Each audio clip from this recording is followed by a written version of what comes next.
So what we find is sometimes solving by graphing isn't exactly accurate. And so if I want an exact answer, if it's a decimal or fraction intersection, doing it algebraically is going to be your best bet. So today we're going to learn by using substitution. These steps are pretty handy in telling you how to do it. Let's just hop in and do an example.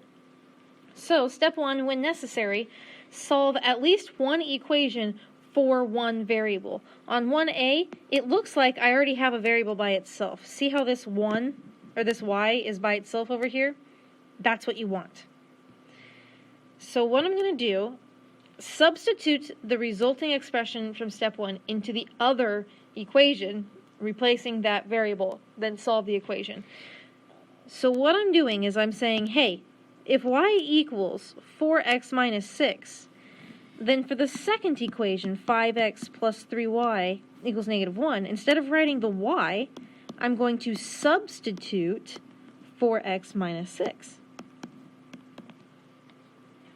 Okay, you see how I just plugged that right on down. Now I can solve. I've got a little bit of distributive property to do here, 12x minus 18. And then solve. Since these are on the same side, that's just a happy combining of like terms to be 17x. And if I add 18 to both sides, that's going to give me a 17. If I'm solving to get x by itself, that means I'm going to divide by 17. And x equals 1. Now think about yesterday. When you had the two lines that were intersecting, your answer was not just a single number, but a point xy. Same thing today. I need your answer as a point. So what you need to do is take this x and take it back and plug it back into either one of those equations. It doesn't matter which one.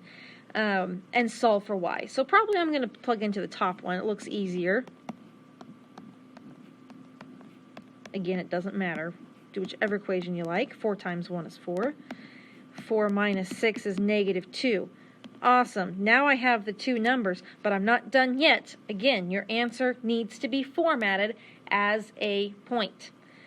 X, then y. Or alphabetical order if you don't have x and y. If you have a and b, great. Put them in alphabetical order. So 1, negative 2, that is my final answer. So let's try one where we maybe don't have a variable already solved for itself.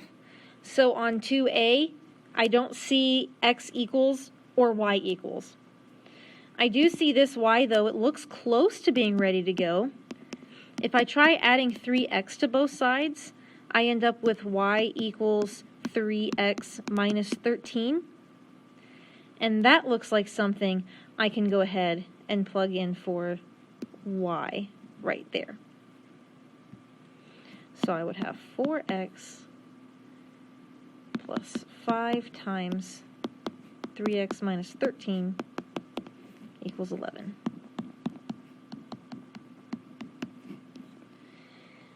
And what is that, negative 65?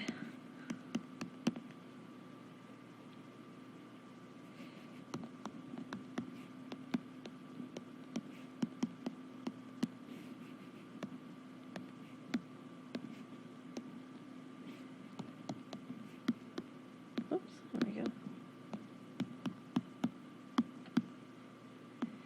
Okay, you would need to take that back in and plug it back in. I believe that you can do that. I want to check out a weird example.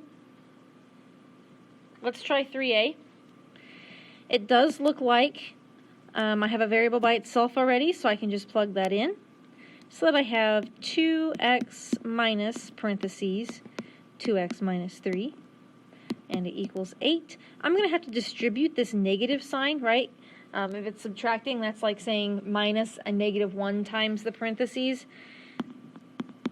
So I'm going to have actually a plus 3 is where I'm going to end. And 2x minus 2x, oh, hold on a second. That just becomes 0. So what I'm left with is 3 equals 8. Hold on, when will 3 equal 8? Never. The answer to this one is no solution.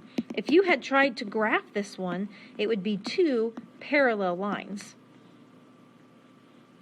Okay, let me kind of give you another random note over here. If I had solved, 3b, for example, and I got down to where it said 7 equals 7. Oh, well, when will 7 equal 7?